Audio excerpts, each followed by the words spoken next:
Umefika. Niwashukuruni kwa kuja kwenye mkutano huu. Mara ya mwisho kama sikosei nilizungumza na waandishi wa habari, mtanikumbusha, takriban miaka 5 iliyopita, wakati wa uchaguzi mkuu, kuelekea uchaguzi mkuu wa 2020. Hatujakutana tangu wakati huo, kwa hiyo tumshukuru Mungu ametuweka salama, tumekutana tena. Tumekutana tena katika mwaka wa uchaguzi. Na mwaka wa uchaguzi huwa ni mwaka wenye maneno mengi. Mwaka wa uchaguzi huwa ni mwaka wenye maneno mengi. Maneno yanayohusu nchi na maneno yanayohusu namna ya kuchagua viongozi watakaoongoza wananchi. Sasa leo mtakuwa mmesikia sisi wa Chadema tukisema bila kuwapo mabadiliko katika mfumo wetu wa uchaguzi hakutakuwa na uchaguzi. No reform, no election. Ndio kauli mbiu yetu. Bila mabadiliko hakuna uchaguzi. Tumezungumza sana tukiwa bara. Leo kwa sababu tumekuja Zanzibar, inabidi tuzungumze bila mabadiliko hakuna uchaguzi kwa muktadha wa Zanzibar, kwa kuangalia mazingira halisi ya Zanzibar, ili tukiulizwa swali hii kauli mbiu inatuhusu sisi Wazanzibari kitu gani, tuweze kujibu hilo swali. Tuweze kujibu kwamba aidha inatuhusu na inatuhusu namna gani, au tuweze kujibu swali kwamba hapana, hayo ni mambo ya bara tu, hayana uhusiano wowote na sisi Wazanzibari na Zanzibari yetu. Kwa vyovyote vile lazima tuwe na uwezo wa kujibu hilo swali. Hii habari ya bila mabadiliko hakuna uchaguzi inatuhusuje sisi Wazanzibari?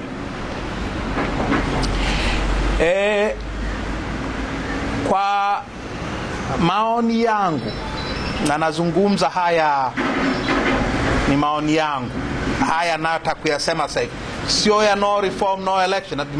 No reform no election imekuwa msimamo wa chama, lakini nataka kusema vya maoni yangu juu ya siasa za Zanzibar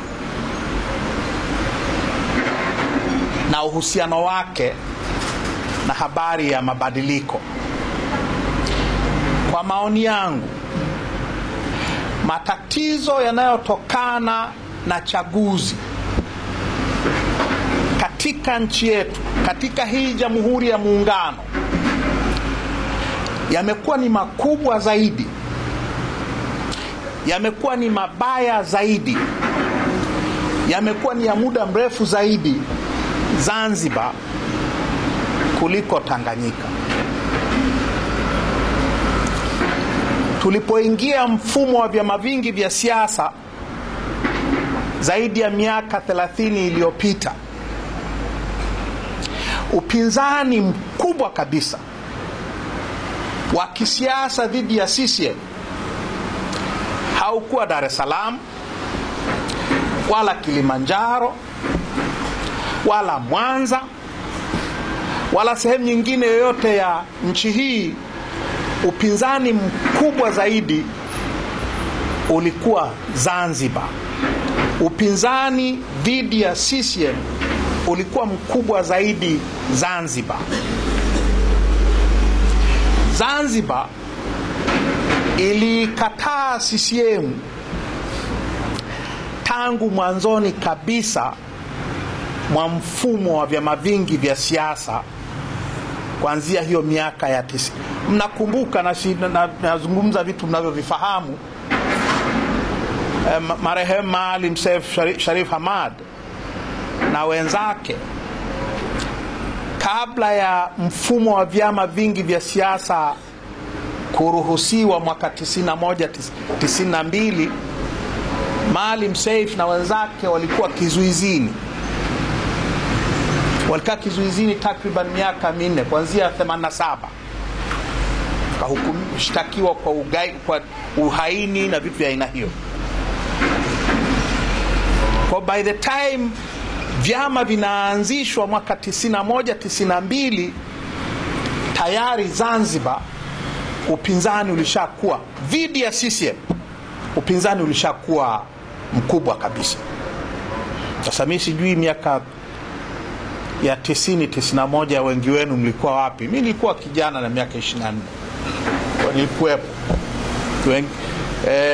Sheikh Ibrahim sijui ulikuwa wapi wewe? Upinzani ulikuwa mkubwa Zanzibar tangu day one. Na kwa sababu upinzani ulikuwa mkubwa Zanzibar toka mwanzo, vurugu za CCM na serikali dhidi ya wapinzani zilianzia Zanzibar. Ukandamizaji wa kisiasa, mauaji ya kisiasa, kutengenezea watu kesi za uongo za kisiasa, wizi wa kura, kuja na kura, matumizi ya kura feki, wapiga kura kutoka bara kuletwa kwa maelfu hapa waje wajaze hesabu wakati wa uchaguzi. Ilianzia hapa. Kubadilisha matokeo 2015 ndio maarufu zaidi, au sio? Ile ya Jecha. Lakini 95 Maalim hakushinda. 2000 Maalim hakushinda. 2005 Maalim hakushinda. 2010, 2015.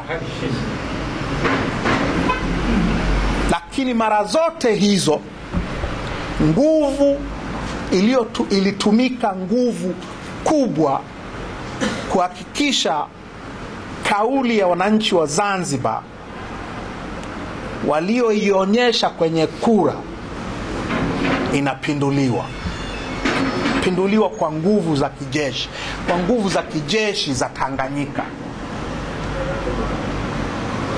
Tangu 95 wakati wa uchaguzi, Zanzibar inakuwa occupied territory kama Gaza na Palestine. Nasema uongo? Ikifika uchaguzi hapa, magari yanayotembea mitaani yanakuwa ni magari ya deraya, magari ya kivita. Nasema uongo? Kwa sababu upinzani ulianzia hapa, na upinzani wa hapa wametumia nguvu kubwa sana, lakini hawajaweza kucrash ile spirit ya resistance ya wananchi wa Zanzibar. Wametumia kila mbinu haramu na halali au inayoonekana halali ili kuvuruga kauli ya Wazanzibari. Kama kuna mahali ambapo tangu siku ya kwanza kumekuwa na vurugu kubwa juu ya haki ya wananchi ya kupiga kura, ni hapa. Ukiwa Mzanzibari ili ujiandikishe kupiga kura, uandikishwe, ujiandikishe, unaandikishwa. Sheha asiposema wewe ni mkazi wa Vikokotoni na umekaa Vikokotoni miaka 3 mfululizo, unaandikishwa.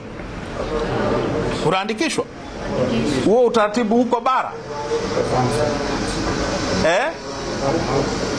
Na wakati mwingine hata ukithibitisha uenda na kitambulisho cha Mzanzibari, una passport ya Tanzania, una kila kitu cha kukutambulisha wewe ni Mzanzibari, umezaliwa hapa, umekulia hapa, sheha akisema huyu mimi simfahamu, unaandikishwa.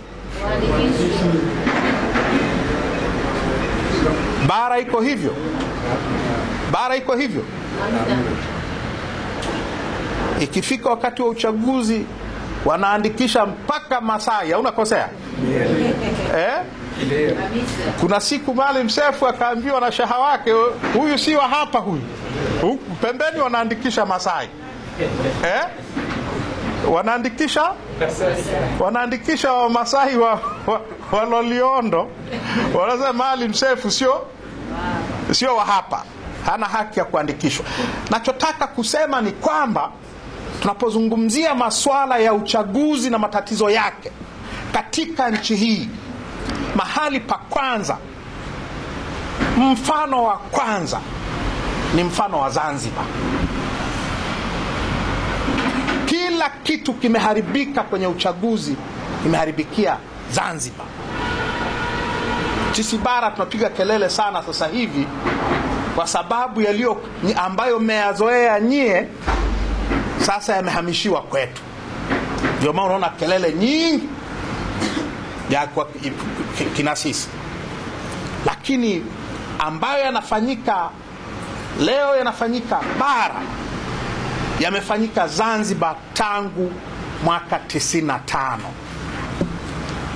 Kwa hiyo kama kuna mahali panahitaji mabadiliko ya mfumo wa uchaguzi ni Zanzibar. Ni wapi? Zanzibar. CCM hawajawahi kushinda uchaguzi Pemba tangu mwaka 95. Anayenibishia niambie. Hayo matokeo ya 2020 sijui wamepata wabunge wangapi, nani anayeyaamini? Nyie mnayaamini? Hawajawahi kushinda hata diwani Pemba. Lakini sasa hivi wana wabunge wengi zaidi Pemba kuliko ACT Wazalendo. Hauna kosea. Wana wawakilishi wengi kutoka Pemba kuliko ACT Wazalendo. Hauna kosea. Hayo matokeo mnayaamini nyie? Hata dunia haiyaamini. Kwa sababu ni matokeo haramu. Haramu yanayotokana na kuiba uchaguzi, yanayotokana na kufanya vurugu kwa wakati wa uchaguzi, yanayotokana na kuua watu wakati wa uchaguzi, yanayotokana na matendo mabaya kabisa ambayo huwezi kuyazungumza hadharani ambao wamefanywa wananchi wa Zanzibar. Kwa tunapozungumza habari ya reform, mimi ninaona ajabu sana na mtanisamehe kwa hili. Ninaona ajabu sana nikisikia Mzanzibari asiyekuwa CCM, wa CCM na waelewa, wa CCM wala sina shida nao, na waelewa wakisema wao mambo ni safi, uchaguzi hauna shida, wao na waelewa. Lakini mwingine yeyote asiyekuwa CCM akisema kwamba wao shida hamna, tutaenda tu, hiyo mimi binafsi inanipa shida sana. Ni kitu gani ambacho hamjafanyiwa nyie Wazanzibar? Ni kipi? Hamjauliwa? Hamjafanywa kafara kila uchaguzi? Kila uchaguzi mnafanywa kafara. Watoto wenu wanafanywa kafara. Kaka zenu, baba zenu, mama zenu, shangazi zenu wanafanywa kafara. Ili CCM iendelee kutawala. Hawaibi uchaguzi. Kila aina ya haramu ya uchaguzi inafanyikia hapa. Kwa ndugu zangu, nachotaka kusema ni kwamba msimamo tunapozungumza no reform no election, mahali ambapo unategemea hii kauli mbiu isikike kwa sauti kubwa kabisa, ni hapa kwa sababu ambazo nimezieleza. Sasa hii habari sasa imeenea na bara, na kwetu imeshakuja. Zanzibar ilikuwa ni training ground. Zanzibar kwa miaka yote hii, Zanzibar ilikuwa ni mahali pa shamba darasa, ndio naita. Zanzibar ilikuwa shamba darasa la kufanya uharamia wakati wa uchaguzi. Sasa hayo mafunzo ya hilo shamba darasa la Zanzibar yanatumika sasa Tanganyika kwa kila uchaguzi. Na sisi sasa lazima watoto wetu na ndugu zetu na baba zetu na kaka zetu na shangazi watolewe kafara. Lazima sasa kila uchaguzi wajaze mamilioni ya kura feki kwenye daftari la wapiga kura. Mamilioni. Kwa uchaguzi mkuu uliopita tunaweza kuthibitisha kulikuwa na kura milioni 2.1 ambazo tunaweza tukazithibitisha zilikuwa kura feki kutokana tu na nyaraka ambazo tume ya uchaguzi imezitangaza yenyewe. Sasa zile ambazo taarifa nyingine hawajatangaza zote, hizo hatujui. Lakini zile ambazo tunaweza tukasema ni kura feki, milioni 2 za ubunge, za urais hazijulikani, hazijatangazwa mpaka leo. Nyie hii mnaichukulia ni kawaida kwa sababu ilianza 95. Sasa na sisi vile vile sasa ikifika wakati wa uchaguzi, na sisi magari ya deraya yanatembea mpaka vijijini. Mwaka jana mimi nilishangaa sana. Kule nilikokuwa mbunge miaka 15 iliyopita, kwenye vijiji ambavyo kwa kawaida huwa hakuna magari, wiki nzima ile ya kampeni za uchaguzi wa mwenyekiti wa kijiji, kulikuwa na hayo magari yanayotumika vitani Ukraine sasa hivi, magari ya kivita kabisa. Ili CCM ishinde mwenyekiti wa kijiji, na wameua watu. Wameua mgombea mahali Manyoni kwetu, mwenyekiti wa kitongoji, anagombea kuwa mwenyekiti wa kitongoji, apigwa risasi 4 na mapolisi mbele ya mkewe na watoto wake. Sasa nyie Wazanzibari mmeona mabaya zaidi, na mmeyaona mara nyingi. Ndio maana nasema shamba darasa hili linahamishiwa wapi? Linahamishiwa sasa. Kwa hiyo tunaposema no reform no election, sasa ni kauli ambayo ina ukweli na Mungu anajua na nyie mnajua, ni ya kweli nchi nzima, kwa sababu mfumo wetu wa uchaguzi umeharibika wote. Hakuna mahali ambapo pana afadhali. Kwa sababu tuko Zanzibar, niwape mifano tu, ni muhimu mkajua.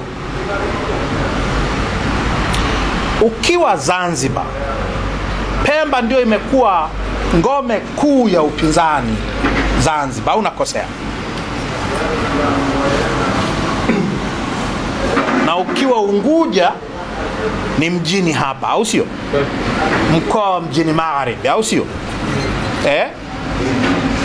Sasa kwenye uchaguzi mkuu uliopita, kwa mujibu wa taarifa ya uchaguzi huo ya ZEC, iko mtandaoni, kama una bando kidogo, angalia taarifa ya ZEC ya uchaguzi mkuu 2020. Inasema hivi, na mahali wanapozungumzia uandikishaji wa wapiga kura kwenye daftari la kudumu la wapiga kura Zanzibar, wanasema ZEC ilifuta wapiga kura waliokuwa wameandikishwa kwenye daftari la kudumu la wapiga kura Zanzibar. Walifuta wapiga kura Pemba peke yake, wapiga kura 1033. 1033.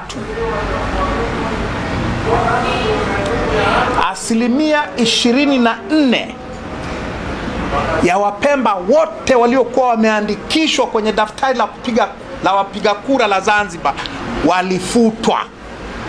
Hiyo iko kwenye taarifa ya ZEC.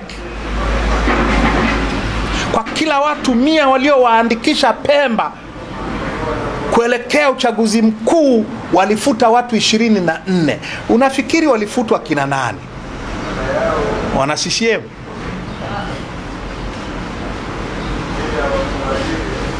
Kwa upande wa Unguja, taarifa hiyo hiyo inasema kwenye mkoa wa Mjini Magharibi walifuta wapiga kura waliokuwa wameandikishwa 1035. 1035.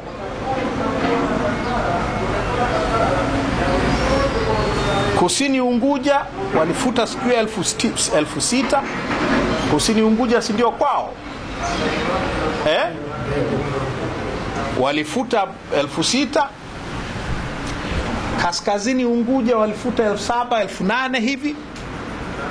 Hiyo mitaa si ndio ya kwao vile vile? Hapa Mjini Magharibi 35,000. Pemba 33,000. Jumla kwa Zanzibar yote walifuta wapiga kura 82,000. Wapiga kura 82,000 kwenye nchi iliyoandikisha wapiga kura 566,000. Mnanifahamu?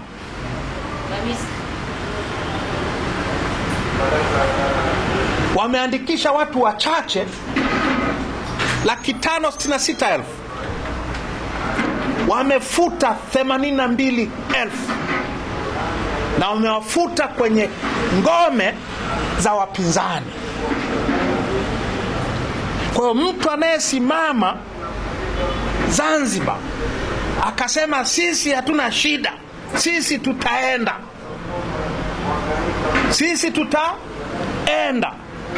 hayo mambo ya no reform no election, hayo ni mambo ya Chadema peke yao. Huyo anayesema sisi tutaenda ni Mzanzibari mpinzani. Mwangalieni kwa macho makali kabisa. Na hiyo sijasema chochote juu ya mauaji na mateso waliofanyiwa watu. Mimi nimesoma hizo ripoti mambo yaliyofanywa na askari jeshi hapa 2020